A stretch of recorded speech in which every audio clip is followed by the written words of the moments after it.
watched last night a program about the Yellowstone supervolcano. What supervolcano? You Well, talking it's about supposed to the thermal? explode. They're I didn't know waiting. they had any.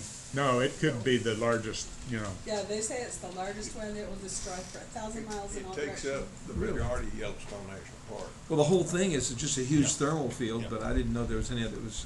Oh, the documentary was very scary. I mean, they tried to. Where is Rudy and Anwar? Both of them. Oh, are Rudy! this time. Rudy called, and both of his air conditioners went out, and he's just trying to get. He said it'll be a little bit late. It'll be fashionably late. He said. So. What about Anwar? I don't know about Anwar, but should we go ahead and get started? Please, Do you want to maybe say a prayer, and we'll have a pledge of allegiance? Okay, that will be great, Okay. Please pray. Say prayer, please.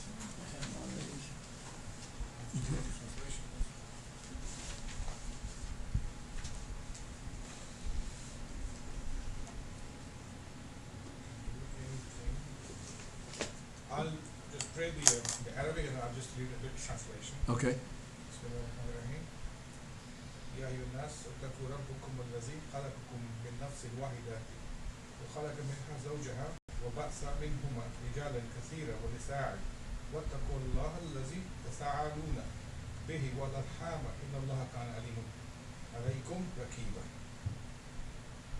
O people, be careful of your duty to your Lord, who created you from a single being and created its mate of the same kind and spread from these two many men and women.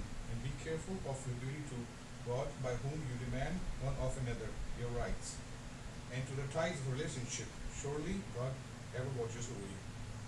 Amen. Amen. Amen. I pledge allegiance to the flag of the United States of America and to the republic for which it stands, one nation under God, indivisible, with liberty and justice for all. We're going to talk about the heart of the republic again tonight. We're going to start off just at the very beginning here with what we started on the very first week because it fits in. The lesson is this week is about civil liberties.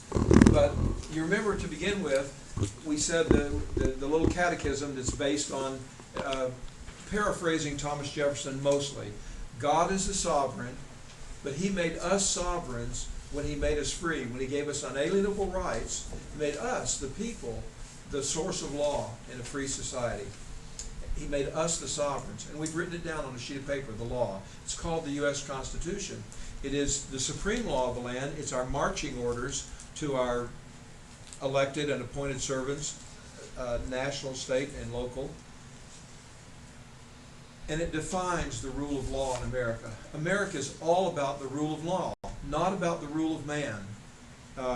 Some people would argue, well, the divine right of kings wasn't about the rule of man. It was about the rule of God, because God gave that divine right to the kings and so on, and they were really speaking for God. But the truth is that most kings that have been on the earth, the majority, have not spoken for God. They've gotten carried away with their own power and so on.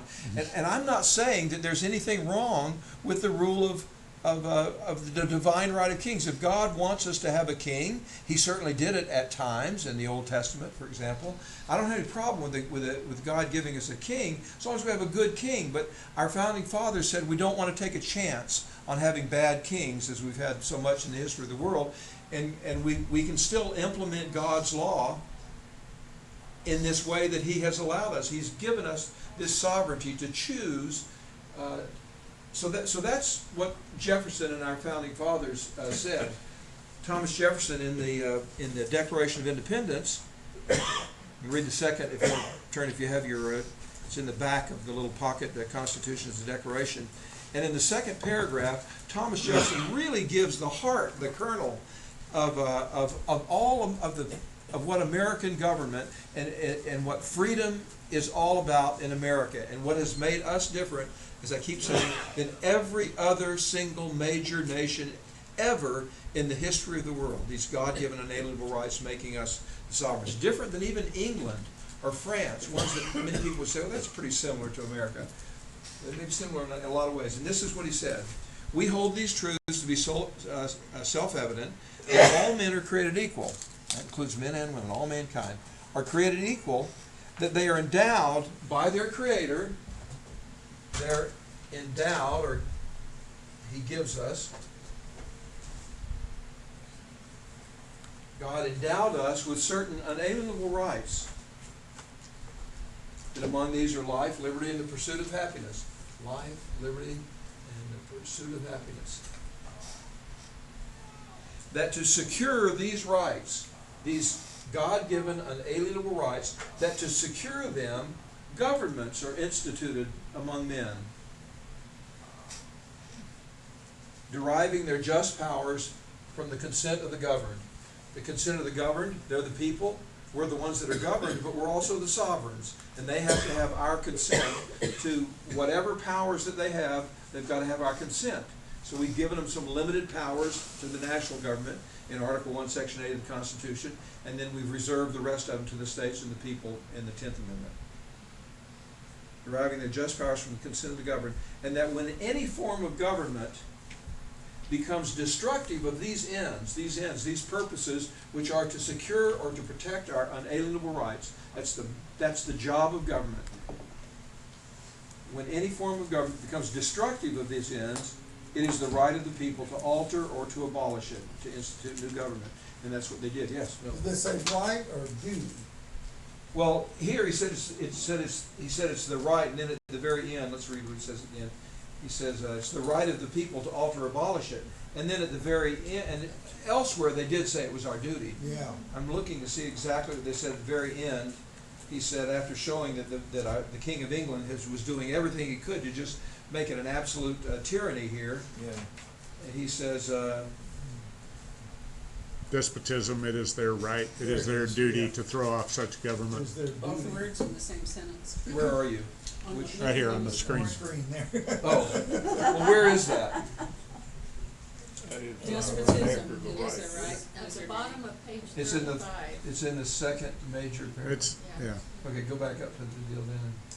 But that's where you got the word duty. Yeah, I knew he said it in there somewhere. It's our right and it's our duty to throw off the government if it gets to the point where it's not doing its main job. If it doesn't do this, there's nothing else good it can do to make up for not securing or protecting our unalienable rights. I saw that the Heritage Foundation is now circulating a petition to demand that the Supreme Court follow the Constitution, and they're asking for so many thousands of signatures. I signed it today. That's a novel idea. Isn't that a novel idea? Yeah. Rule of law. And we've said this several times. That's what this is all about. Are we going to have the rule of law, obey our law, or not? The rule of man. If we need to change the Constitution, we can amend it and so on. But if we just say, well, we don't really have to go by the Constitution. We've got to give ourselves a little bit of leeway and loosen up, for Pete's sake, you know. If that's the way we look at it, and we don't obey the law, and we know what the law is, as we've said here. In law, you go to court, and if somebody disagrees about what a law says or the Constitution says, then the two lawyers will argue. They'll go back and try to show from history what the intent of the legislators was, from the journals that were written down and the debates and so on, and their final conclusions. So we come up with the intent of the legislators. We call it original intent as far as the Constitution. We know what the original intent of the Constitution. There's not any question about it. Any lawyer, any judge that says, well, we're not really sure about the original intent is just flat out lying. He can't be that stupid. They're not either that dumb. But there are many who probably sincerely believe in their minds that we shouldn't really go by the original intent. We need to be a little bit more flexible. But well, if we're going to be flexible, then you lose everything. So there's strict constructionists like Robert Bork, who got borked. They did not. The Senate did not confirm him because he was a strict. And he said, we've got to obey the Constitution. Scalia was the closest we had to that. We've lost him here. And so this class is about unalienable rights. And I thought at one time, I've been teaching several years in school, and I thought, where can I find a list of all the different God-given unalienable rights that our founding fathers identified and said, these things we claim are unalienable rights. So I listed them here, at least some that I could come up with. First of all, in the Declaration of Independence, he says, God's endowed us with certain unalienable rights, including among these are life, liberty, and the pursuit of happiness. We could add to that property. All the philosophers use that term, but Jefferson kind of used some poetic license and used pursuit of happiness. I don't really know what the history of that is, Milt. Yeah, that John Locke really went into that. Pursuit of happiness in addition to property? Property. Well, property was his big deal. Yeah. In the treatise on the laws. He put it together. Okay, so we got that in the Declaration of Independence. Then, in the, and most of these, as you can see, most of these are going to be what are in our Bill of Rights. But before that, in the main body of the Constitution, as they wrote the Constitution, in the convention you saw in the movie there, they didn't know that we were going to have a Bill of Rights. In fact, they tried to write a Constitution in such a way that the power would be controlled, that no one of these three major departments of government would become tyrannical. There'd be checks and balances and separation of powers and so on. Plus, they included some very specific things in the, that's what Article 1, Section 9, they included habeas corpus, bills of attainder. So what I'd like to do is maybe start on this side of the page that has from the Declaration, and then from Article 1, Section 9 of the Constitution, and then from the Bill of Rights. Kind of go through those real quickly, and then we'll spend some more time on some of them. And please stop me at any time when you have something to add to it to make it much more rich. But in every single one of these, and I mean every single one of these, they put in there because there were things that were being violated all the time, probably daily at that time, by the King of England, especially in the colonies. But habeas corpus, for example. Habeas corpus is a Latin term. It means to have the body, habeas corpus. It means that we have the right to have our bodies free outside of jail unless the government can show through due process of law that we have committed a crime, or that there's a strong likelihood that we've committed a crime and should be arrested and tried and so on. So when the king would throw someone in jail, immediately in Old England, his lawyer would go and file a writ of habeas corpus to the judge saying, let his body out of jail unless they charge him with a crime, unless they have some kind of probable cause to charge him with crime. King used to do that all the time, just throw him in jail. Don't charge him with anything. We do that now. With the Military Commissions Act of 2006, the president can identify, just designate someone and say they're an enemy combatant, they have no constitutional rights, you can throw them in jail, you don't have to charge them with a crime, they don't have the right to an attorney.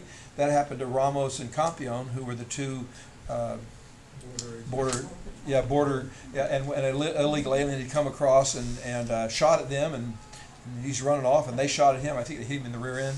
Yeah. And so they get thrown in jail, and they're in there for 2 or 3 years. And so people were arguing habeas corpus, and he was arguing, and Bush, when they responded at all, they said Military Commissions Act, he's an enemy combatant, he doesn't have any constitutional rights, and so on. Yes. Well, isn't Rick Santilli in jail now too? He just went to the Bundys to report on it. He was the guy on the stock exchange that started the whole Tea Party. Yeah, well, and look, it's been a whole lot worse than this. I mean, we've had Al-Awlaki, who was a American citizen, born and raised here in America, and Obama killed him and his guys out in the camp out. Even his 16-year-old boy was killed as well. Al-Awlaki and his father both got and they weren't in a theater of war and so on. They may have been involved in some really wicked, terrible things, but there was no the point is there was no due process of law, and so we've gotten to a point where we're getting away from due process of law. I have a question about habeas corpus. Initially, when habeas corpus was instituted, was there the rule of bond? In other words, I noticed last night on a program I was watching where a woman in New York City had died in a jail where she had a $250 bond, as opposed to people who may have $1 million bond. So your right of habeas corpus seems relative to your wealth. It was relevant. Well, yeah, and it was relevant. But habeas corpus was used when they would throw them in jail, and they didn't even give them a bond. I mean, they couldn't pay anything or do anything because they weren't even charged with a crime yet, much less given bail or bond. So the habeas, they said the writ of habeas corpus shall not be taken away or infringed or whatever it says. We put that in the main body of our Constitution, habeas corpus. Bills of attainder. A bill of attainder was another way where you just no due process of law. A bill of attainder was where the legislature or the parliament would just say this person, or the king would say this person is a crook. He's a criminal. Throw him away. in jail, and there was no due process, no charge for the crime, and so on. And so you had a lot of famous bills of attainder. Some of them would just list 200 people or 300 people. One of them had 3,000 people, just a list of enemies of the king on this bill of attainder. And I think I mentioned the most famous one that is this guy whose name I can't remember, but the king really didn't like him, and so they passed this bill of attainder that said he's a criminal, and he was locked up in the Bastille, the national prison of France, and they ordered him to break out of the Bastille and come over to England and turn himself over. And most of us would think, well, he's not going to do that. Why jump out of the frying pan into the fire? And yet they said if he doesn't do this, when we get him, he will be drawn and quartered. And so that gave him a lot of incentive to break out of the Bastille and get over there to England, where he could go to jail and not be drawn and quartered. And what was the end of the story? I don't remember. You're gonna have to Google that. What was his name? I can't, but you can find you could find it googling it. So we said we're not gonna have bills of attainder. That's not right. We have the right to be free unless the government can show that there's some proof that we may have committed a crime. No ex post facto law. An ex post facto law is a law that's passed after the fact. If Anwar's out here in his Tesla going 0 to 60 in 3.6 seconds, but only to 50. But with him driving it. Yeah. No, but if you're doing that, and then they pass a law that changes the speed limit to 45 miles an hour out here, and they come back then and charge you with speeding, you'd say, but it wasn't against the law when I went 50 miles an hour, right? Well, that's what an ex post facto, and they said, that's not right. That violates the idea of due process of law. So they put that in, that no ex post facto laws. And another thing in there, they said no titles of nobility in America, because that would say that someone is better, more important before God. And our doctrine is that all men are created equal. Now No. we just call them So senators or representatives.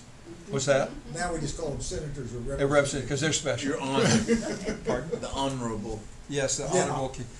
So Don't get started. going back to ex post factos. But if it's a law where they relinquish a law or lessen a law, then how's that handled? You mean where the law it drops the standards for something and makes Right. it something? Well, the whole idea with ex post facto laws, you can't make someone guilty after the fact. That's what an ex post facto law did. If they lessen a law after someone broke the law, I suppose they can still be prosecuted for breaking the law when the speed limit was. They're in prison all over America for that. For the Yeah. laws as it originally pertained to their case when the case happened, and the laws have changed. Whereas what they did 20 years ago was against the law 20 years ago. They're bound to the 20 years ago conviction, not the new law. Well, we understand the spirit of these things, that we're not going to have those here in America. Okay, let's go to the Bill of Rights now. The Bill of Rights, there are about, the way I count, about 25 of them. The Amendment number 1 alone, if you have your Constitution, they're a little bit easier to read. Grab those real quick. Pass them around if anyone wants to take a bigger copy. But and I think on those that I sort of exercise clause, but I put those in there. Amendment. Congress shall make no law respecting and establishing, call that the free exercise of religion clause, or abridging the freedom of speech. For going to see the king without being asked to come in, right? Okay. So there's two everybody just says Clause. There was a reason why the founding fathers put the two religion clauses right at the very God, unlike this one professor, T.J. Unalienable rights, but they understood. In fact, they doubt us with these unalienable rights, and the reason they did it, the reason he delegated, because implement his laws, the laws of nature and of nature's God. Cicero called truths out there, science, religion, and implementing it in our lives, including political and legal. You hear this thing about separation of church and state. That's based, you to a letter from the Danbury Baptist Church, I think it was Danbury Baptist Church in Connecticut, that asked him, he talked about this separate wall of separation between church and state, Baptist letter. I know Bob's going to put it on the deal here, so you'll probably be able to read it here. That we do not believe in establishing a religion. We believe in tell us that we must be Christian or Jew or Muslim or Buddhist or what we may, or nobody at all, and we give we respect every. Our founding fathers said we don't apologize for saying that God is the creator,